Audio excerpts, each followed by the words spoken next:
kanina nga, no, nagbigay ng pahayag si President Marcos.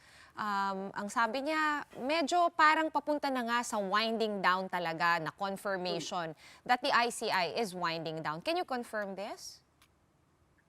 Yes po, kasi yun naman din po ang nakalagay din po sa Executive Order 94. Pag meron po kasi ditong sunset clause, and I will have to read na lang po, and I quote, "The ICI shall be rendered functus officio upon the accomplishment of the purposes for which it was created or unless sooner dissolved by the President." So, inamin naman po ni Sec. Babe Singson, inamin din po ni dating Commissioner Fajardo, na yung kanilang functions po ay natapos nila. Ang kanilang mandato, yung kanilang dapat, yung task nila ay natapos nila. So ngayon po, marami na po mga documents, marami na po mga statement, mga affidavit na naisubmit po sa ICI. So yan na lang po ay inaaral kung meron pa po ba silang ma-evaluate na dapat na for filing sa Ombudsman and DOJ. So if ever po, natapos na po talaga sila, nandiyan pa rin naman po yung Ombudsman, nandiyan pa rin po yung DOJ at sabi naman din po nila, patuloy, yun naman din po yung mandato ng DOJ sa Ombudsman. Patuloy ang pag-iimbestiga nila with regard to these anomalous flood control projects.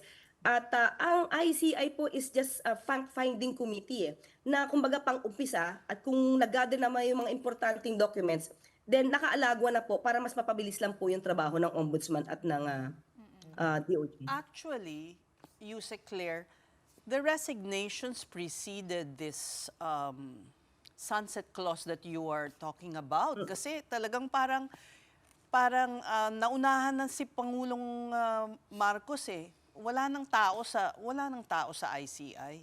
Talagang yun ang magiging katapusan niya. Not because he himself said that that it has accomplished its task. It was actually, well, the spate of resignations? Because these people po, the two commissioners, they're done with the jobs. They're done with the task. So, hanggang doon lang po sila. Kung ano man po ang magiging kahihinatnan po ng ICI sa ngayon, kasi ngayon pa naman po ay nagtatrabaho at hindi pa naman po pinapahinto ng Pangulo, hindi pa po pinapahinto. According to the press release po ng ICI, they will give a report to the President para po malaman din po nila what will be the next move. So they said that they will consolidate all the reports and then submit it to the President. Well, one of the reasons... Siguro pag nasubmit na po nila... Ma'am, one of the reasons na nag-resign si dating Secretary Babe Singson ay dahil walang suporta, walang pera, walang support na binigay dun sa ICI. Meron pong financial support po. Meron po silang budget.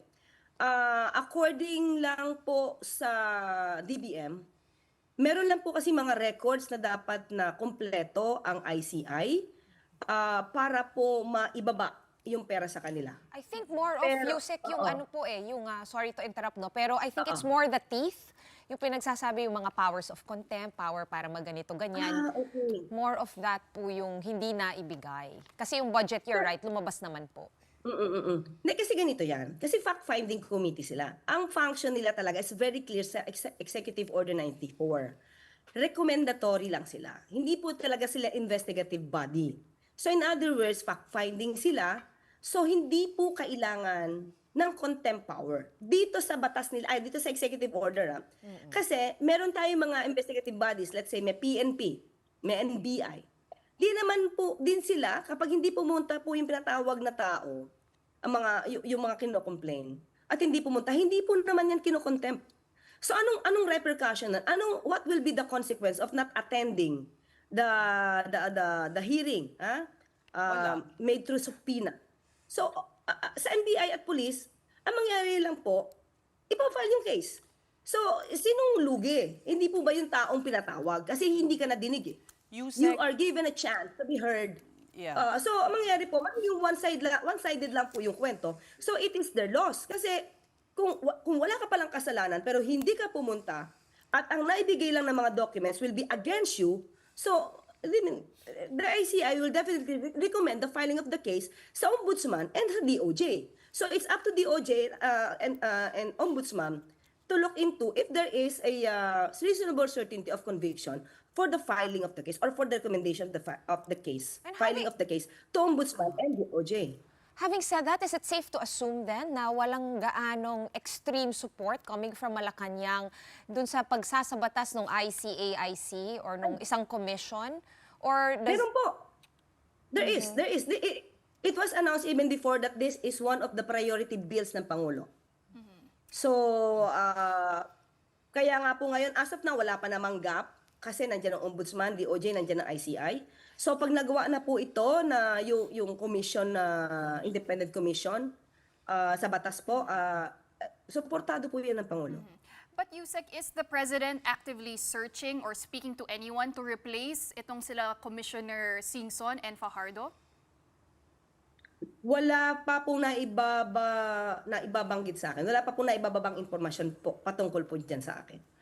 The reason po we're asking this, Yusek, is dito mapapakita kung talagang may appetite ba ang Pangulo na habulin tong mga nagkasala. Para kasing wala based on what's been happening. Yung kulang sa support, nag-resign, wala pa naman talagang malaking kaso na na-file.